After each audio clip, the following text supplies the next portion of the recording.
Ecclesiastes 5:19. Moreover, when God gives someone wealth and possessions and the ability to enjoy them, to accept their lot and be happy in their toil, this is a gift of God. Ang pag-aaral natin ngayon, pinamagatan nating bow to fate. Tanggapin ang kapalaran, tanggapin kung ano ang ibinibigay ng buhay. May kasabihan na what will be, will be. Kung ano ang nakatakda, siya ang mangyayari. Your happiness depends not only on what happens in your life, but also on how to react to fate, to accept, reject, or adjust to fate, or to modify fate. May mga nangyayari na dahil ginawa natin. May nangyayari na dahil ginawa ng kapwa. Meron namang nangyayari lang dahil nangyayari lang. At ito ay labas sa kakayanan natin na makontrol. Paano sasaya sa buhay na hindi mo nakokontrol ang lahat ng nangyayari? At tulad ng ating sinabi na, ang kaligayahan ng kasiyahan sa buhay, madalas nakasalalay kung papaano tayo tumatanggap sa dapat tanggapin sa hindi maiiwasan. Kung paano tayo nag-react sa nagaganap sa buhay, kung paano tayo nag-a-adjust, at kung paano natin inaangkin, at kung paano natin ina-apply sa buhay yung mga nandyan na mga kapangyarihan, mga elemento, mga sangkap ng buhay, whether we like it or not. What can be said about fate? There are some notes on fate that we should appreciate.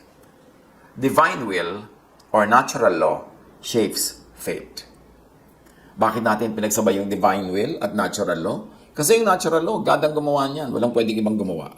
So nakakatiyak tayo that whatever is in natural law is also in accordance with divine will because God created nature. Psalm 139, 13-14, for instance, sa human nature. For you created my inmost being. You knit me together in my mother's womb. I praise you because I am fearfully and wonderfully made. Your works are wonderful. I know that full well. Paano ka sasaya sa buhay? Kung ganyan ang iyong height, kung ganyan ang iyong weight, ganyan ang iyong genes, ganyan ang kulay ng iyong buhok o kulay ng iyong mata. Paano ka sasaya sa buhay kung isinilang ka sa ganitong tribo, sa ganong lahi, sa ganong bansa? Nasa iyong pamamaraan yan ang pagtanggap sa mga bagay na dapat at kailangang tanggapin. At ang isang dapat at unang-unang tinatanggap para sumaya, kung ano ka at kung paano ka nilikha ng Diyos. Your genetic makeup, your inborn talent, your innate nature, lahat ng yan dapat matanggap. Huwag labanan, i-improve lang, i-enhance, pero huwag i-reject, itapon, kasi hindi mo pwedeng gawin dahil yan ay kakambal ng pagkakalikha sa'yo. Ang tao na sasaya sa buhay, ang tao na sasaya sa buhay na ibinibigay sa kanya ng Diyos, ay yung taong tatanggap sa sarili. Tatanggap din sa kapwa para mayroong kapayapaan, walang needless struggle, walang needless strife, at walang pagsasayang ng pagod, lakas at hirap para baguhin ang hindi naman nababago. Tinatanggap lang ang hindi nababago. Psalm 139:16, tungkol pa rin sa sarili at pagkakalikha ng Diyos sa ating mga sarili-sarili. Your eyes saw my unformed body. All the days ordained for me were written in your book before one of them came to be. May nakatakda para sa atin. Not the details, kasi meron tayong free will. Pwede tayong mag-interfere, pwede tayong sumali, pwede tayong tumanggap, yumakap, mag-modify, o tumakbo mula dun sa itinakda para sa atin. And in that case, hindi tayo sasaya. Magiging magulo lang. Pero meron talagang nakatakda. Genetically, people are already created to become this and that. Pwede mong labanan yun, pero hindi ka magiging very fruitful. Pero kung dinevelop mo yun, kung ano yung what you were really ordained by God to be, doon ka magkakaroon ng highest potential to be the best person that you could be, to be the most fruitful and productive person. And, of course, to be the happiest within your own terms. Pagka nilalabanan mo yung likas, nilalabanan mo yung natural, hindi ka sasaya. At nakakalungkot na masyadong maraming religious teachings. Ang laging itinuturo is to demonize the human nature, to demonize your inborn nature, to demonize what is natural in you. Samantalang sabi nga ng Psalm, you created me. Before I was formed, you saw my unformed body. All the days of my life were ordained by your will. So dapat we develop and come to terms with ourselves. have peace with ourselves. At magkaroon tayo ng peace kung paano nilikha ng Diyos ang ating kapwa, ang ating kapatid, ang ating kaibigan, ang ating anak, ang ating magulang, kasi lahat yan likha ng Diyos. How do you bow to fate? Accept your natural self. Jeremiah 13:23, can an Ethiopian change his skin or a leopard its spots? Dapat ang number one na katuruan ng spirituality is to accept oneself and to accept others. Pero baligtad. Most of the time, ang religiosity, ang religious institutions and organizations, ang mission is to change us, to change you. But how can you change the leopard? How can you change the Ethiopian skin? How can you change a person whose personality, whose being were created by God, ordained by God, even before we were born? Dapat magkaroon tayo ng peace with ourselves. Because peace with ourselves means peace with our makers. Marami kasing mga tao pagka naging mas religyoso, napupuno lalo ng guilt because religion fills them with guilt about their own natural selves. Na laging dinidemonize yung appetites nila, dinidemonize yung kanilang mga hilig, yung kanilang mga pleasures. Samantala, ang Diyos naman ang naglagay ng mga nerve endings wherever, in every part of our body, so that we will be sensual and we will enjoy things that are designed by God to be enjoyed. Siyempre, merong bad way to enjoy, merong good way to enjoy. Pero hindi ko mo enjoyment bad na. Dapat lang nating dinidisiplina ang sarili na nandun tayo sa tamang paraan, nasa tamang timing, nasa tamang expression at context. But we should not demonize pleasure by itself and in itself. Hindi dapat i-demonize yung mahilig ka, masaya ka, gusto mong sumayaw, gusto mong kumanta, gusto mong kumain, tapos minamasama lagi. Guilty ka tuloy ng guilty. Pero hindi mo naman matanggal sa sarili mo, kaya lalo ka lang nagiging guilty. Sabi niya, I praise you for the wonderful way that you have created me. This is me. You are the creator. I will celebrate life the way I am. I will only continue to be the better and the best version of myself, but I will not be not myself. I will stay as myself because you are my creator. Do not exert needless effort to change against how you were created. You would only be miserable. You would only be sad. And if you try to keep changing people for them to be acceptable to you, you will only punish them and yourself, and nobody will succeed anyway. Isaiah 45:9, woe to those who quarrel with their maker, those who are nothing but potsherds among the potsherds on the ground. Does the clay say to the potter, what are you making? Does your work say, the potter has no hands? So yun daw, palayo ka lang? Sasabihin mo sa maker, bakit mo akong ginagawang ganyan? Bakit mo akong ginawang ganito? Para ka walang kamay. Hindi ka sasaya pag nakikipagtunggali ka sa potter, pot and pottery ka. Dapat kang tumanggap kung anong ginawa ng potter.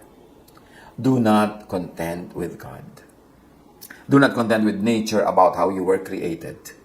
Ang dapat ang itinuturo ng spirituality is acceptance of self as how God created us and acceptance of others. Not rejection of others, because we have standards that are impossible to satisfy anyway.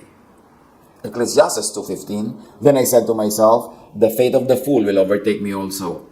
What then do I gain by being wise? I said to myself, this too is meaningless. Ang sinasabi ni Solomon, the wise and fools, pareho lang sila ng fate.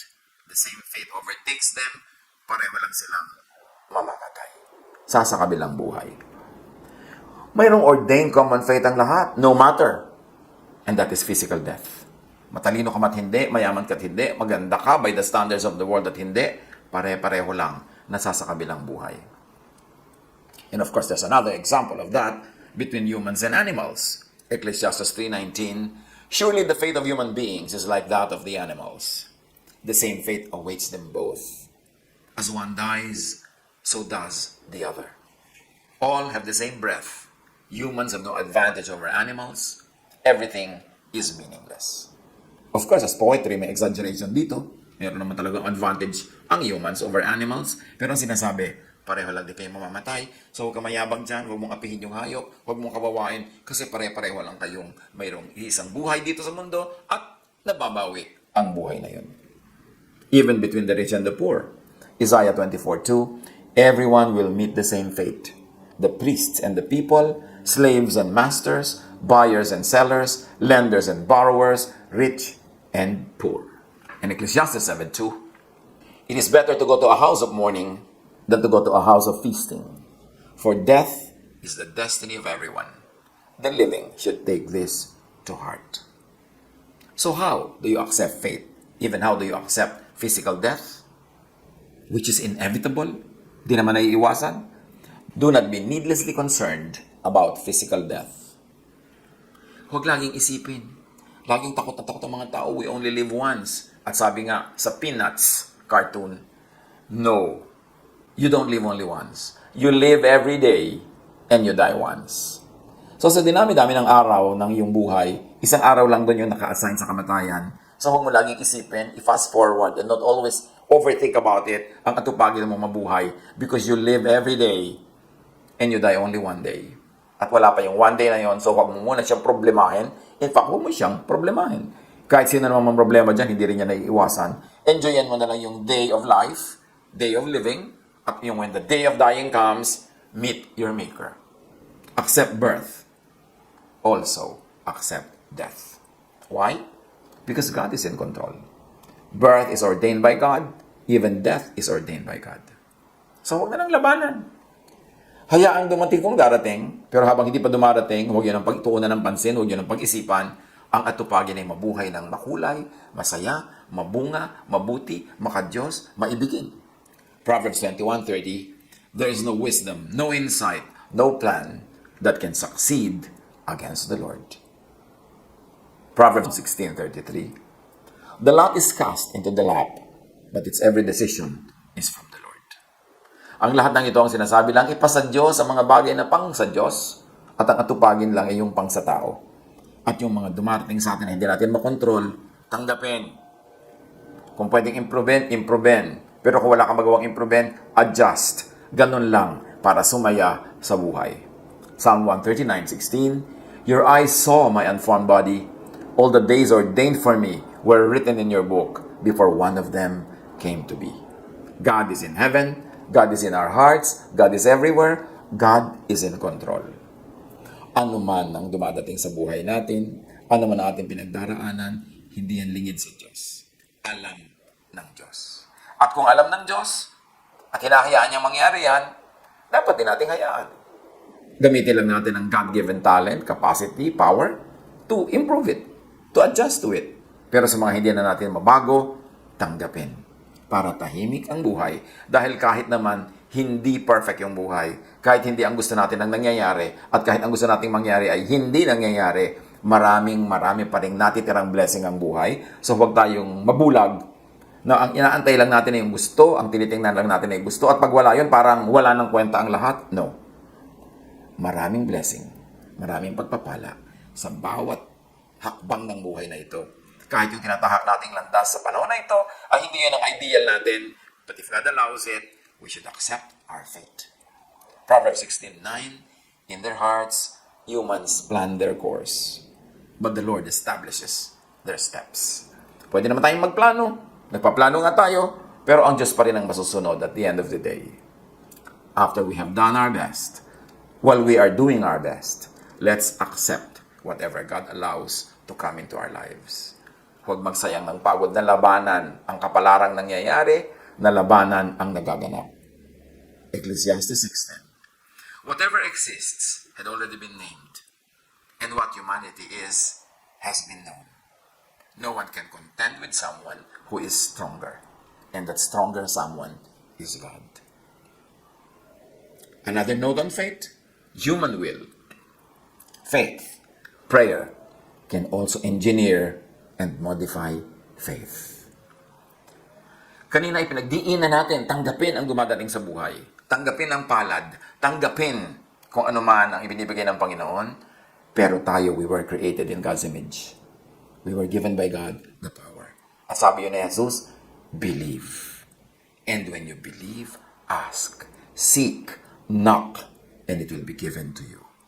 When you believe, command this mountain to move, and it will move.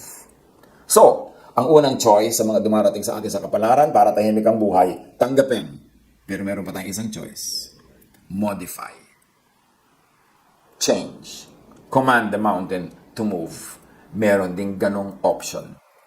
Ecclesiastes 10:10. If the axe is dull and its edge unsharpened, one, more strength is needed, but skill will bring success. This very short verse has two great ideas. Pag daw ang palakol mo ay mapurol at hindi na hahasa ang kanyang mga talim, dalawa ang pwede mong gawin. Exert more effort. Kahit hindi na masyadong matalim, pag malakas ang paggamit mo sa kanya, makakaputol din niya ng kahoy. Pero, kung meron kang skill, mas lalong success ang darating sa'yo. E di ihasa mo. E di gumamit ka ng technique kung paano gagamitin ang mapurol na tool na yan para yung gusto mo ay mangyari. In other words, pwede ka mag-interfere with the given, and your skill, your God-given skill, can change things. Proverbs 17:8, a bribe is seen as a charm by the one who gives it. So even yun. Maraming mga tao, dinidi mo na sila itong verse na to na parang sama-sama ng bribe. Pero ang sinasabi lang naman dito, yung bribe para yung charm. Nakakagawa yan ng maraming mga himala para doon sa nagbibigay niyan. Maraming mga makinarya ang nalalangisan o maandar, maraming pinto ang bumubukas pag ang tao marunong makisuyo at marunong manuyo. Matthew 7:7-8, ask and it will be given to you. Seek and you will find. Knock and the door will be open to you. Napaka-common na sa pandinig natin at pagbasa ang verses na ito, pero naiintindihan ba natin? Tumatalab ba sa buhay natin? These are human interventions. Sabi ni Jesus, for everyone who asks, receives. The one who seeks, finds. And to the one who knocks, the door will be opened. Human interventions are accommodated by God. Human interventions of asking, seeking, and knocking are accommodated by nature, by creation, by the universe. Matthew 17:20, Jesus replied, because you have so little faith, kaya hindi nyo nagagawa ang gusto nyong gawin. Truly I tell you, if you have faith as small as a mustard seed, you can say to this mountain, move from here to there, and it will move. Nothing will be impossible for you. God creates, but faith can recreate. God lang ang nagkikreate, pero ang taong kinreate niya, hiningahan niya ng kanyang sariling buhay, meron siyang ibinigay sa ating kapangyarihan that our faith can move mountains, our faith can rearrange the universe, our faith can recreate creation, because when we ask, we receive. When we seek, we find. When we knock, the door will be open. It cannot stay closed if we are knocking in faith. At sa quantum physics, may tinatawag na observer effect. The observer's intention and attention freezes something into a wave or a particle and selects a particular outcome from all possibilities. Call observer effect the effect of prayer. Prayer can move mountains. Prayer can rearrange nature. Faith can rearrange and recreate creation. At may tinatawag sa physics na quantum tunneling, a phenomenon when, by repeatedly trying, a particle is able to penetrate a barrier that it should not be able to go through. In other words, anything that can happen will happen given enough chances. At yung quantum tunneling na yan can be likened to fasting, to prayer, non-stop prayer, prayer without ceasing, believing, insisting. If you continue to keep asking, it will be given to you. At napakaganda ng ginawa ni Jesus dyan na illustration, yung byuda na mayroong court case na malamang ipatalo ng judge kasi ang kaya kalaban ng byuda ay mayaman na pwede magsuhol sa judge. Pero sa kapupunta ng byuda doon sa judge, kapapakiusap, kakakatok, kapipilit, kapag mamakaawa, sabi ng judge, hindi ko naman mahal ang byuda na to, pero sige na nga, matigil na lang siya, ibibigay ko ang gusto niya. At gano'n ang work ng tunneling, quantum tunneling, gano'n ang work ng incessant prayer. Remember, Jesus did not say this for nothing. Intindihin. Operationalize. Sabi niya, ask, and it will be given you. Seek, and you will find. Knock, and the door will be open to you. But remember, all in faith. Nakafocus sa faith. Pero sa kabila ng lahat, dapat mag-iwan tayo ng space for time and chance. Kasi meron ding time and chance. Sinasabi sa Solomon, sabi niya, time and chance happens to all. Merong inaabutan daw ng malas. So merong ginawa mo na ang lahat, nag-quantum tunneling ka na, nag-pray ka na, nag-fast ka na, ginawa mo na yung practical things, pero hindi pa rin nangyari, tanggapin mo pa rin. Yan ang faith, yan ang palad mo. Kasi ang nag-effect naman, time and chance. May paliwanag ang lahat. Jeremiah 17:10, I, the Lord, search the heart and examine the mind, to reward each person according to their conduct, according to what their deeds deserve.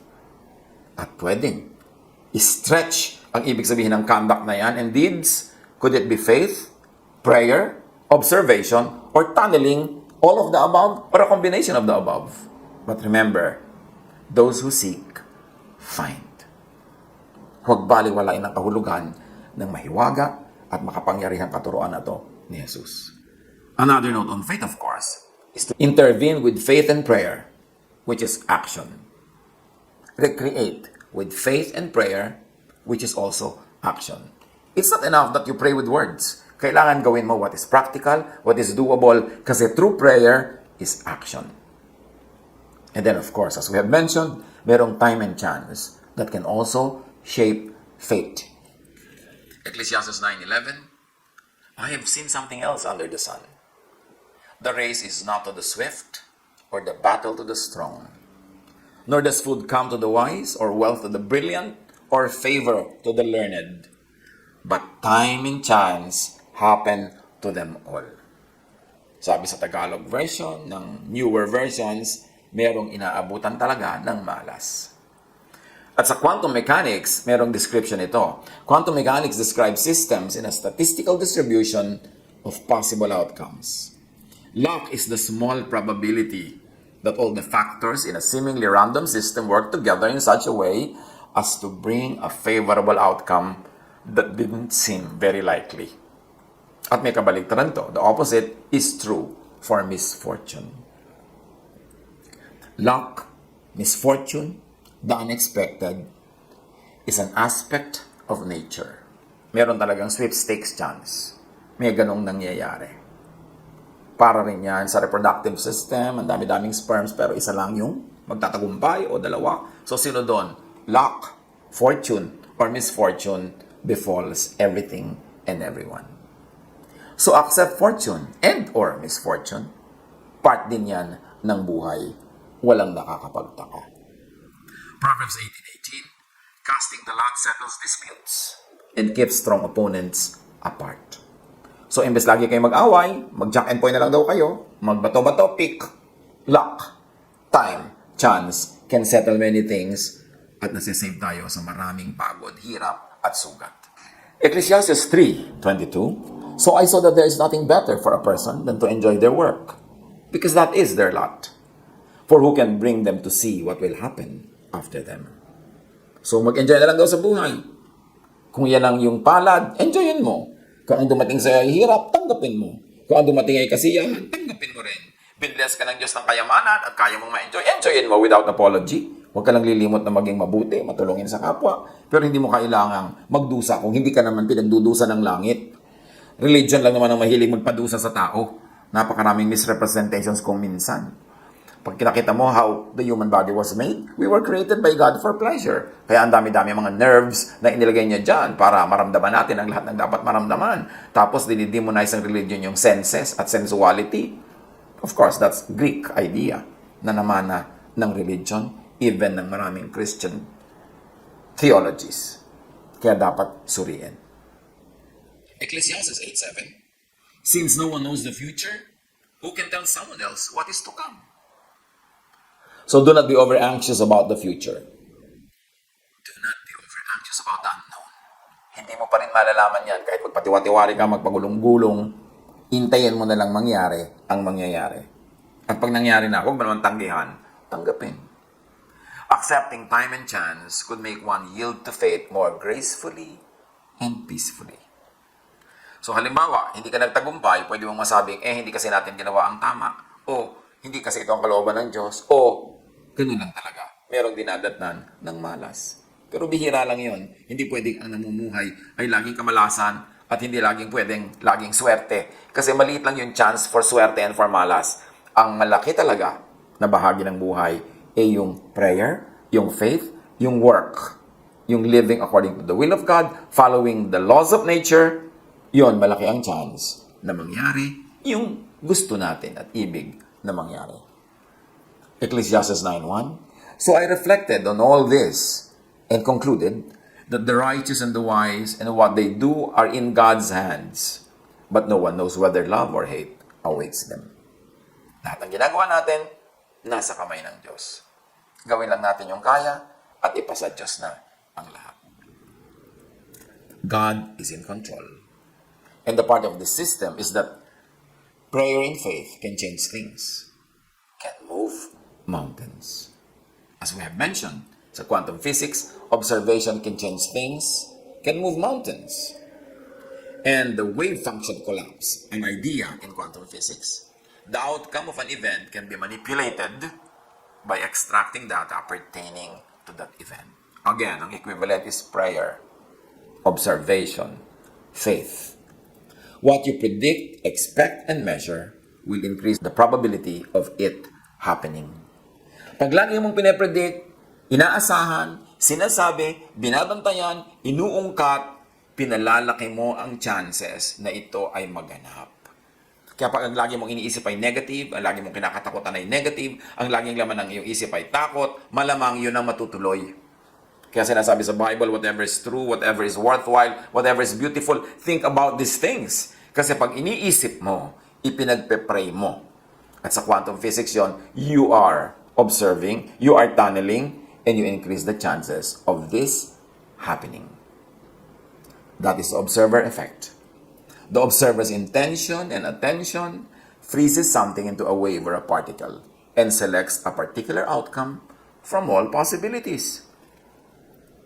As we have said earlier, let me say it again. Tunneling can change things, can move mountains. At yung quantum tunneling, a phenomenon when a particle is able to penetrate a barrier that it should not be able to go through by repeated trying. Anything that can happen will happen given enough chances. At sinasabi ng matatanda, pag may tiyaga, may nilaga. Pag may prayer, may answer.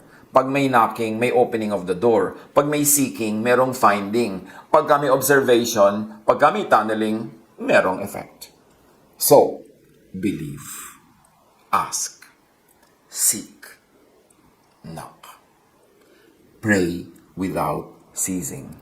What you pray for, what you think of, what you work on, will have a great chance of being your reality.